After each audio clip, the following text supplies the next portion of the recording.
Ce podcast est sponsorisé par monpetitnageur.com, un programme unique qui vous permet d'apprendre à nager à votre enfant en quelques semaines, sans être maître nageur et sans matériel. Simple, efficace et amusant, tout le monde peut plonger dans l'aventure aquatique en toute sécurité. Alors rendez-vous sur monpetitnageur.com. Maintenant, place aux aventures de Lily et Loulou.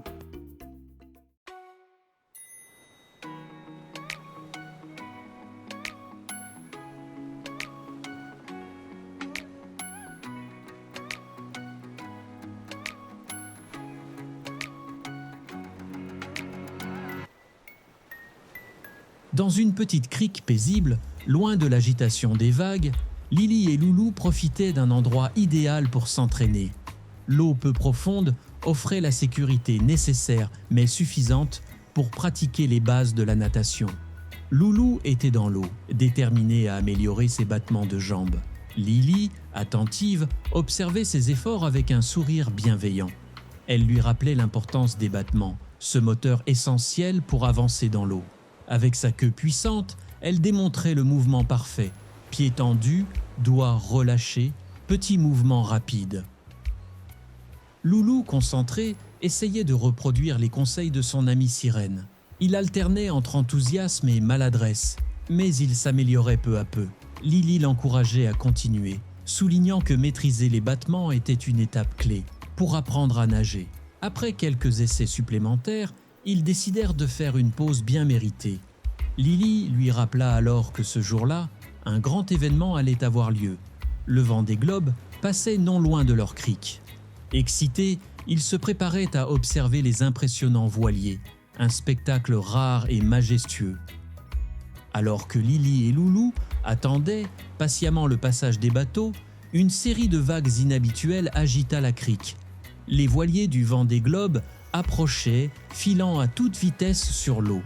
Loulou, émerveillé, pointa du doigt l'un des bateaux, impressionné par la vitesse et la puissance qu'il dégageait. Mais ce n'était pas tout. Derrière l'un des bateaux, une silhouette se dessinait dans le sillage. Lily plissa les yeux pour mieux voir. C'était un jeune dauphin.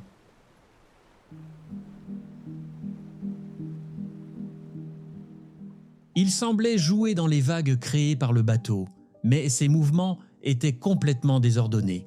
Il peinait à maintenir son équilibre et manqua de peu de heurter la coque du voilier. Lily reconnut aussitôt les signes d'un manque d'expérience. Le jeune dauphin ne maîtrisait pas encore l'art de surfer dans les sillages des bateaux. Ses tentatives maladroites étaient non seulement inefficaces, mais aussi dangereuses. Inquiets, Lily et Loulou décidèrent d'agir. Ils se mirent à nager rapidement vers le dauphin pour l'éloigner du danger. En s'approchant, ils remarquèrent que le jeune dauphin, qu'ils nommèrent Finn, semblait à la fois curieux et perdu. Ils ne comprenaient pas pourquoi ses efforts pour suivre le bateau ne donnaient pas les résultats escomptés. Lily et Loulou savaient qu'ils devaient trouver un moyen de lui montrer une méthode plus sûre et efficace pour s'amuser dans l'eau.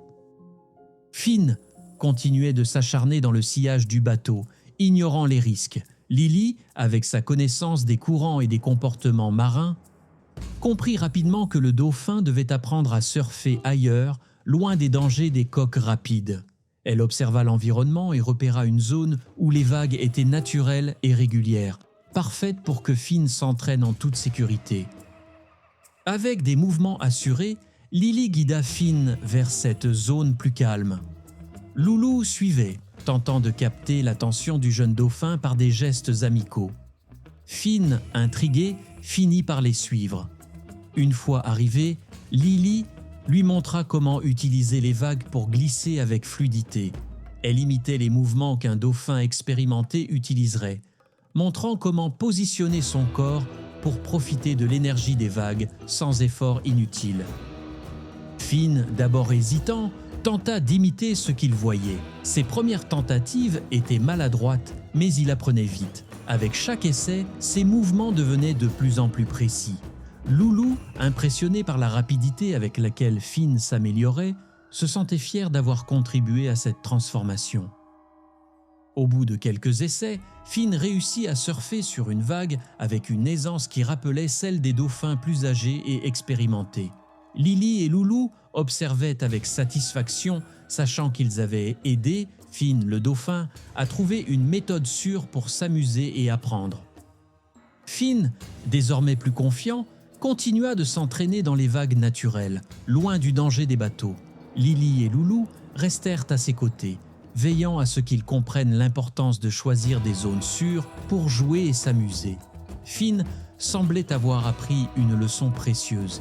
Il comprenait que s'approcher trop près des bateaux était risqué, mais que la mer offrait d'autres opportunités tout aussi excitantes. Lily expliqua à Loulou que cette expérience était un parfait exemple de l'importance de connaître son environnement et de respecter les règles de sécurité. Loulou hocha la tête, se promettant de toujours appliquer ces principes, que ce soit sur terre ou dans l'eau. Alors que le soleil commençait à descendre à l'horizon, Finn fit un dernier saut spectaculaire dans une vague avant de saluer Lily et Loulou d'un mouvement de nageoire. Les deux amis, remplis de joie, le regardèrent s'éloigner avec grâce. Ils savaient qu'ils venaient de vivre une aventure inoubliable qui leur avait non seulement permis d'aider un jeune dauphin, mais aussi de renforcer leur propre compréhension des merveilles et des dangers de l'océan. Ensemble, ils quittèrent la crique, prêts pour de nouvelles découvertes, tout en se promettant de toujours protéger les habitants de la mer. Vous venez d'écouter les aventures de Lily et Loulou. Ce podcast est sponsorisé par monpetitnageur.com, un programme en ligne pour les enfants de 3 à 6 ans qui souhaitent apprendre à nager, sans maître nageur et sans matériel. Si vous avez aimé cet épisode, pensez à vous abonner à notre podcast et n'oubliez pas de cliquer sur le bouton « J'aime pour plus d'aventures » avec Lily et Loulou.